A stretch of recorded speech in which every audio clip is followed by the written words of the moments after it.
Sarpanch होचंदी grass root आपण मध्य सरपंच थिले आपण जानिचंदी कष्टटा कोन आमर दाबी जेते पर्यंत पूरण होइनी आमे सेते पर्यंत धारणा रहिबु देखो विगत थर आमे 15 ରୁ 17 दफा मागिथिलु से भितर विगत सरकार हमकु दुईटा दफारे पूरण करथिले जोटा कि बहुत उत्कृष्ट धरण दुईटा दफा से पूरण करथिले गोटे हला सरपंचकर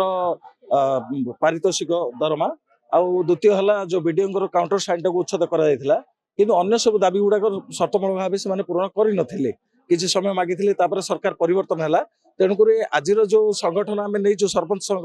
जाइचंती धारणा को केवल मेमोरांडम दिया जीवो जे आपण बाकी दफा सब पूरण करंतु जेतु सरपंच गोटे ग्रास रूट रो गोटे लीडर सी जितेबाला सी गोटे इलेक्शन मास रे आसुची ताकू मात्र किछिटा वार्ड मेंबर मिसिकी ताकू अनास्था हटाई दउचंदी जोटा कि तार गोटे पदमर्यादा पे गोटे सम्मान हानि होउछ तार तेणुक तार पदमर्यादा रहू जदि सरपंच कौन कारण जदि कौन अनैतिक मूलक कार्यक्रम रहा कि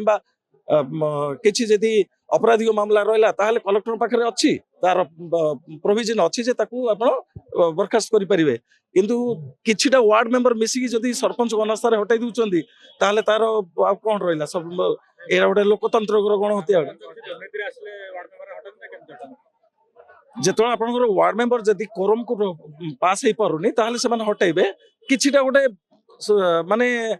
जोड़ा कहते मिछ कहीकि किछि गोटे करचंदी सेटा को तो केही तदंत करू नांदी अपप्रचार करिकि सरपंच एठी आसुनी किमा मीटिंग करूनी मीटिंग रो गोटे प्रोविजन अछि जे गोटे 15 दिन पूर्व आमे नोटिस दवा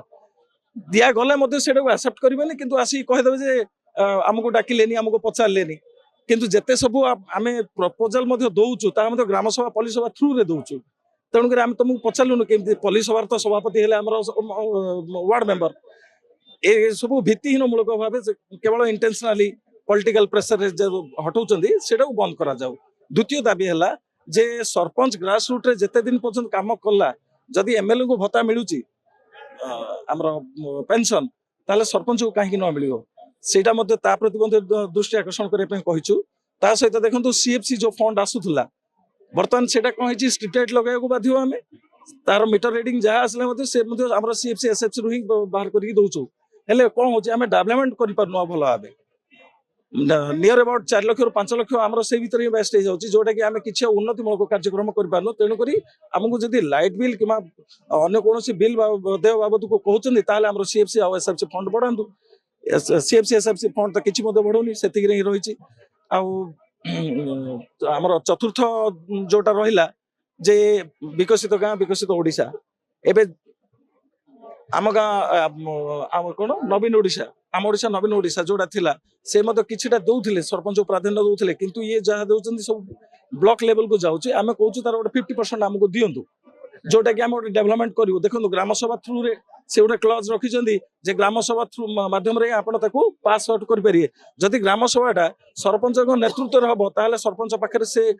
भूमिका काहे रहिबन जे से अर्थटा को से कोन उन्नतिमूलक कार्यक्रम लगाबो एमती आमर किछिटा 5टा शर्त अछि जोटा कि शर्त पई आज हम समस्त एकत्रित होइछु आमर दाबी जेते पर्यंत पूरण होइनी आमे सेते पर्यंत धारणा रहिबु जो 15 दफा आमर रहि जाइछि दुईटा दफा पूरण होला परे आउ जो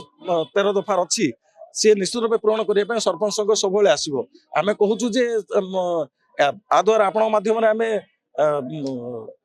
आमर सीएम सार कहूँ जे आपण या प्रति टिके ध्यान दिंतु सरपंच होचंदी ग्रास रूट आपण सरपंच थिले आपण जानिचंदी कष्टटा कौन तेणुक सरपंच मैंने जहाँ मागुचंदी सेमित किसी अधिका मागु नाहांती तांकर जहाँ न्याय्य दाबी अच्छी ताहा पूरण करंतु अनुरोध एटा अनुरोध मेमोरांडम दबु जदि नहला ताहले आपण एठे मध्ये देखि जदि आपंको आम भिडी भल लगा तेब आम चैनल को लाइक शेयर और सब्सक्राइब करने को जमा भी भूलु नहीं।